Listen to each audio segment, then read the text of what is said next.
এডিআৰিৰ ফলাফল ঘোষণা হ'ব। নমস্কাৰ, স্বাগতম। News 18 Assam north east area হৈছে পোনপটীয়া সম্প্ৰচাৰ। ষ্টুডিঅ'ত মই প্ৰাঞ্চল। মাজত মাত্ৰ কেইটামান ঘণ্টা আপুনিও চাগে উৎকণ্ঠিত হৈছে যে এডিআৰিৰ ফলাফল ঘোষণা হ'ব, কেনে হ'ব পৰীক্ষাৰ ফলাফল। যিসকলে পৰীক্ষা দিছিল, লাখ লাখ শিক্ষাৰ্থীয়ে তৃতীয় আৰু চতুৰ্থ বৰ্গৰ পৰীক্ষাত অৱতীৰ্ণ হৈছিল, তেওঁলোকৰ পৰীক্ষাৰ ফলাফল কি হ'ব, পাবনে নাপাব তাক লৈ দুশ্চিন্তাত আছে, উৎকণ্ঠিত হৈ আছে। মাত্ৰ কেইটামান ঘণ্টা আছে, তাৰ পাছতেই সেই লাখ লাখ শিক্ষাৰ্থীৰ মাজৰ পৰা যোগ্যসকলক নিৰ্বাচিত কৰা হ'ব তৃতীয় আৰু চতুৰ্থ বৰ্গৰ এই লিখিত পৰীক্ষাৰ। আৰু তৃতীয় বৰ্গৰ যি লিখিত পৰীক্ষা অনুষ্ঠিত হ'ল, সেই লিখিত পৰীক্ষাৰ সম্পূৰ্ণ ফলাফলৰ লগতে তাৰ পৰৱৰ্তী সময়ত আকৌ স্কিল টেষ্ট অনুষ্ঠিত হ'ব।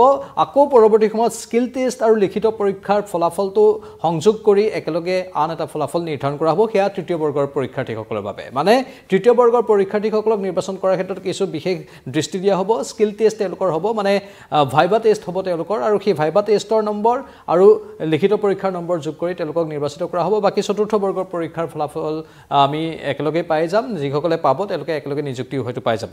কিন্তু যিহেতু কাইলৈ ঘোষণা হ'ব আৰু কাইলৈ ঘোষণাৰ বাবে সকলোৱে অপেক্ষা কৰি আছে, কিন্তু আজি নিশা 12 বজাতে হয়তো OMR চিট আৰু ফলাফলটো আপলোড দিয়া হ'ব পাৰে। কেইবাটাও ৱেবছাইট নিৰ্ধাৰণ কৰি দিয়া হৈছে, আপোনালোকে হয়তো পাইছে সেই ৱেবছাইটকেইটা। কিন্তু আমাৰ এই পোনপটীয়া সম্প্ৰচাৰৰ জৰিয়তে আমি পুনৰবাৰ আপোনালোকৰ বাবে সেই ৱেবছাইটকেইটা দিম।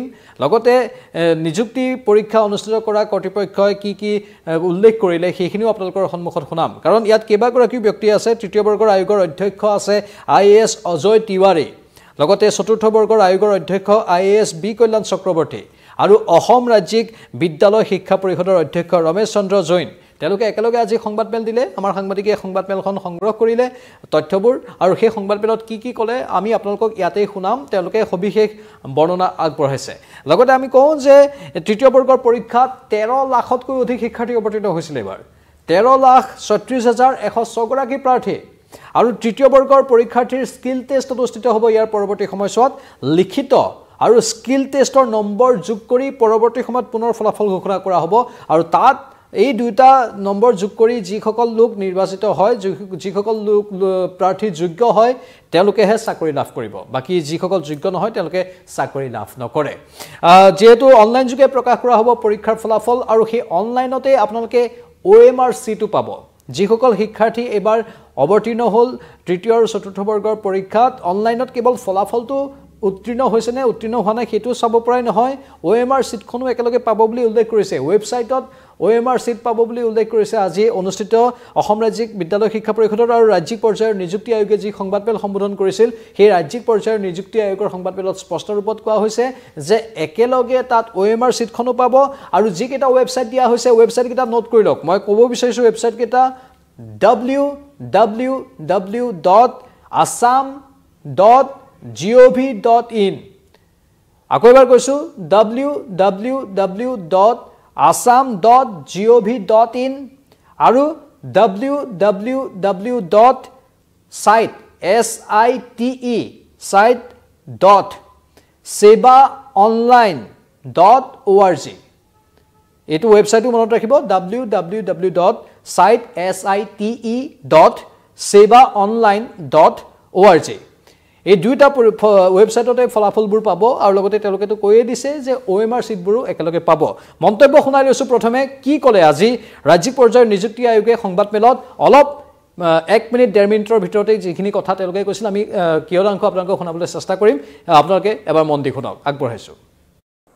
সুখবৰ আছে কি আমাৰ ৰিজাল্ট ৰেডি হৈছে, আৰু অহাকালি 7 তাৰিখে আমাৰ ক্লাছ 3 আৰু ক্লাছ 4 দুটাৰে আমি ফলাফল ঘোষণা কৰিম। আৰু এই ফলাফলটো অনলাইন দিয়া যাব। আজি ৰাতি আমাৰ ব্যৱস্থা হ'ব, ৰাতি 12টা বজাৰ পিছত চেষ্টা কৰিব আপলোড কৰিবৰ কাৰণে, যাতে ৰাতিপুৱা যিবিলাক পৰীক্ষাৰ্থী আছিলে ৰাতিপুৱা নিজৰ এপ্লিকেশ্যন নম্বৰ আৰু নিজৰ পাছৱৰ্ড দি পেলাই নিজৰ ফলাফল অনলাইন চাব পাৰিব। ইয়াতে আমি কোনে কোৱালিফাইড হৈছে, কোনে আনকোৱালিফাইড হৈছে, এইখিনিৰ কাৰণে আমি গোটেইখিনি ট্ৰান্সপেৰেঞ্চি পাৰদৰ্শিতা ৰাখি পেলাই আমি OMR শ্বীট প্ৰত্যেক ইণ্ডিভিজুৱেল এটা পৰীক্ষাৰ্থীৰ ইণ্ডিভিজুৱেল OMR শ্বীট আমি আপলোড কৰিছিলোঁ। আৰু লগতে আনচাৰ কি আপলোড কৰা হৈছিলে। যিমানটা পৰীক্ষা হৈছে প্ৰত্যেক পৰীক্ষাৰ আমাৰ যোনটো আনচাৰ কি এইটো এক্সপাৰ্ট কমিটি আমি বনাইছিলোঁ আৰু এক্সপাৰ্ট কমিটিৰ পৰা আনচাৰ লৈ পেলাই আৰু পৰীক্ষাৰ্থীবিলাকৰ পৰা যিখিনি অবজেকশ্যন আহিছিলে সেইখিনিও কনচিডাৰ কৰি পেলাই আমি আনচাৰ কি বনাই দিয়া হৈছিলে ৰাজ্যিক পৰ্যায়ৰ নিযুক্তি আয়োগৰ তৰফৰ পৰা এই সংবাদমেল সম্বোধন কৰা হ'ল আৰু তাতেই গোটেইখিনি কথা সতৰি কৰা হৈছে আপোনালোকে শুনিলে আমি কিয়দাংশ বিশেষকৈ মূল পাৰ্টখিনি আপোনালোকৰ বাবে আগবঢ়ালোঁ আৰু তাত তেওঁলোকে কৈছে যে আজি নিশা 12 বজাতে আপলোড কৰি দিয়া হ'ব গোটেইখিনি উত্তীৰ্ণ বা যি OMR চিট আছে সেই গোটেইবোৰ কিন্তু নিশা 12 বজাত হয়তো যদি কিবা অসুবিধা পায় তেনেহ'লে ৰাতিপুৱাৰ ভাগত কিন্তু সম্পূৰ্ণৰূপে আপোনালোকে গোটেইখিনি পাই যাব ইন্টাৰনেট স্পীডৰ কথাও থাকিব তাত আৰু আনকেটবোৰ কথাও থাকিব লগে লগে নিশা 12 বজাত হয়তো কিছু অসুবিধা হ'ব পাৰে কিন্তু হয়তো পুৱাৰ ভাগতেই সকলো কথা স্পষ্ট হৈ যাব আৰু কেনেধৰণে ফলাফল পাব সেইখিনি কথাও তেওঁ বৰ্ণনা কৰিলে তাত কোৱা হৈছে যে আপোনাৰ ৰোল নম্বৰটো আৰু পাছৱৰ্ড টাইপ কৰি লাভ কৰিব ফলাফল ৰোল নম্বৰ আৰু পাছৱৰ্ডৰ কথা উল্লেখ কৰিছে নিশা 12 বজাৰ লগে লগে হয়তো চেষ্টা কৰি চাব পাৰে কিন্তু কিবা কাৰণত যদি নিশা 12 বজাত নহয় পুৱাৰ ভাগত কিন্তু আপোনালোকে চালে গোটেইখিনি তাত ফলাফল পাই যাব আমি পুনৰ কওঁ ৱেবছাইট কেইটা যিকেইটা ৱেবছাইটত আপোনালোকে ফলাফল পাব www.assam.gov.in আৰু www.site.sebaonline.org এই দুটা ৱেবছাইটত ফলাফলবোৰ পাব এই দুটা ৱেবছাইট আশা কৰিছো আমি আপোনালোকে নোট কৰি লৈছে এই দুটা ৱেবছাইটত ৰোল নম্বৰ আৰু পাছৱৰ্ডৰ কথা উল্লেখ কৰিছে সেই পাছৱৰ্ডটো কি আপোনালোকে হেতু যিসকল প্ৰাৰ্থী তেওঁলোকে নিজে গম পাব পাছৱৰ্ড কি হয় আৰু সেই পাছৱৰ্ডটো টাইপ কৰি লাভ কৰিব পাৰিব ফলাফল বুলি উল্লেখ কৰিছে হয়তো এডমিট কাৰ্ডত আছে অথবা তেওঁলোকে ৱেবছাইটতো হয়তো বা ইমেইল আইডিত হয়তো দিব পাৰে কিন্তু সাধাৰণতে এডমিট কাৰ্ডতে থাকিব লাগে বুলি আমি ভাবি লৈছো ৰোল নম্বৰটো তাতেই থাকিব বাৰু এই ৰোল নম্বৰটো টাইপ কৰিলেও হয়তো গোটেই ফলাফলখিনি পাব আৰু তেওঁলোকে গোটেই ৱেবছাইটত সুনিৰ্দিষ্ট ৰূপত সেইখিনি উল্লেখ কৰি দিব বুলি উল্লেখ কৰিছে আৰু আপোনালোকৰ যেহেতু ইমেইল আইডি মোবাইল নম্বৰ তেওঁলোকৰ সৈতে আছে হয়তো কিবা অসুবিধা হ'লে হয়তো আপোনালোকে মেইল বা আন কেতবোৰ তথ্য পাতিও পাবগৈ পাৰে অথবা পৰৱৰ্তী সময়ত তেওঁলোকৰ সৈতে যোগাযোগ কৰাৰ বাবেও বিশেষ হয়তো নিৰ্দিষ্ট নম্বৰ মুকলি কৰি দিব পাৰে অথবা বিশেষ ৱেবছাইটো থাকিব পাৰে কিন্তু শেহতীয়াকৈ যিখিনি আমি কৈছোঁ তৃতীয় বৰ্গৰ আয়োগৰ অধ্যক্ষ IAS অজয় তিৱাৰী চতুৰ্থ বৰ্গৰ আয়োগৰ অধ্যক্ষ IAS বি কল্যাণ চক্ৰৱৰ্তী আৰু অসম ৰাজ্যিক বিদ্যালয় শিক্ষা পৰিষদৰ অধ্যক্ষ ৰমেশ চন্দ্ৰ জৈনে সংবাদমেল যোগে এইখিনি কথা আজি ঘোষণা কৰিলে দিনৰ ভাগত তৃতীয় বৰ্গৰ পৰীক্ষাত এইবাৰ 13,36,106 গৰাকী প্ৰাৰ্থী অৱতীৰ্ণ হৈছে আৰু তৃতীয় বৰ্গৰ পৰীক্ষাৰ্থীৰ পৰৱৰ্তী সময়ত কিন্তু স্কিল টেষ্ট অনুষ্ঠিত হ'ব যিটো চতুৰ্থ বৰ্গৰ পৰীক্ষাৰ্থীৰ ক্ষেত্ৰত নহয় তৃতীয় বৰ্গৰ পৰীক্ষাৰ্থীৰ ক্ষেত্ৰতে স্কিল টেষ্টটো অনুষ্ঠিত হ'ব আৰু সেই স্কিল টেষ্টটো আৰু লিখিত পৰীক্ষাৰ নম্বৰ যোগ কৰি পৰৱৰ্তী সময়ত তৃতীয় বৰ্গৰ বাবে আন এটা ফলাফল ঘোষণা কৰা হ'ব সেই ফলাফলটো ফাইনেল ফলাফল হ'ব আৰু তাৰ পাছতে প্ৰাৰ্থীসকলে যিসকলে তাত উত্তীৰ্ণ হয় বা তাত নিৰ্দিষ্ট নম্বৰটো লাভ কৰে তেওঁলোককহে যোগ্য হিচাপে বিবেচনা কৰা হ'ব তৃতীয় বৰ্গৰ পৰীক্ষাৰ্থীসকলৰ ক্ষেত্ৰত এইটো প্ৰযোজ্য বাকি চতুৰ্থ বৰ্গৰ পৰীক্ষাৰ্থীসকলৰ ক্ষেত্ৰত হয়তো লিখিত পৰীক্ষাৰ যিটো ফলাফল ওলাব তাৰ পাছতে তেওঁলোকক নিযুক্তি দিয়াৰ হয়তো ব্যৱস্থা গ্ৰহণ কৰা হ'ব আৰু এই সকলো প্ৰক্ৰিয়াৰ কথা আজি বিশ্লেষণ হিচাপে তেওঁলোকে আগবঢ়ালে বৰ্ণনাখিনি আগবঢ়ালে আৰু আমি আশা কৰিছোঁ যিসকল লাখ লাখ পৰীক্ষাৰ্থী অৱতীৰ্ণ হ'ল এবাৰ পৰীক্ষাত তেওঁলোকৰ ফলাফল ভাল হওক আৰু যিসকলে ভাল কষ্ট কৰি সাধনা কৰি অধ্যৱসায় কৰি পৰীক্ষাত অৱতীৰ্ণ হৈছিল তেওঁলোকে নিজৰ মনৰ আনন্দৰ মতে ফলাফলটো যাতে পায় কাৰণ কোনো ধৰণৰ ইয়াত দুৰ্নীতি নহয় বুলি মুখ্যমন্ত্ৰী বাৰে বাৰে কৈ আছে ইয়াৰ পূৰ্বৰ পৰীক্ষাবোৰতো তেওঁলোকে স্বচ্ছতা ৰখা বুলি উল্লেখ কৰিছিল দাবী কৰিছিল বহু শিক্ষাৰ্থীয়ে কৈছিল যে তেওঁলোকে এটকাও ঘুষ নিদিয়াকৈ যেহেতু চাকৰি পাইছে সেইটোৱে হৈছে মহা আনন্দৰ বিষয় এইবাৰো তেনেধৰণৰ হ'ব বুলি সকলোৱে আশা কৰি আছে কোনো ধৰণৰ দুৰ্নীতি নোহোৱাকৈ কোনো ধৰণৰ খেলিমেলি নোহোৱাকৈ সম্পূৰ্ণ স্বচ্ছভাৱে যেহেতু পৰীক্ষা অনুষ্ঠিত হৈ গ'ল এইবাৰ পৰীক্ষাৰ ক্ষেত্ৰত আমি দেখিবলৈ পাইছিলোঁ কেনেধৰণৰ কঠোৰ নীতি নিয়ম বলবৎ কৰা হৈছিল কঠোৰ নিৰাপত্তা ব্যৱস্থা গ্ৰহণ কৰা হৈছিল তাৰপাছত এতিয়া পৰীক্ষাৰ ফলাফলো যাতে সুচাৰুৰূপে ওলাই যায় সেইটোৱে আমি কামনা কৰিছোঁ আৰু যাতে সকলোৱে যি আমাৰ অসমৰ যিসকল শিক্ষাৰ্থী যিসকল প্ৰাৰ্থী তেওঁলোকে এটা কথা উল্লেখ কৰি থাকে যে আজিকালিৰ দিনত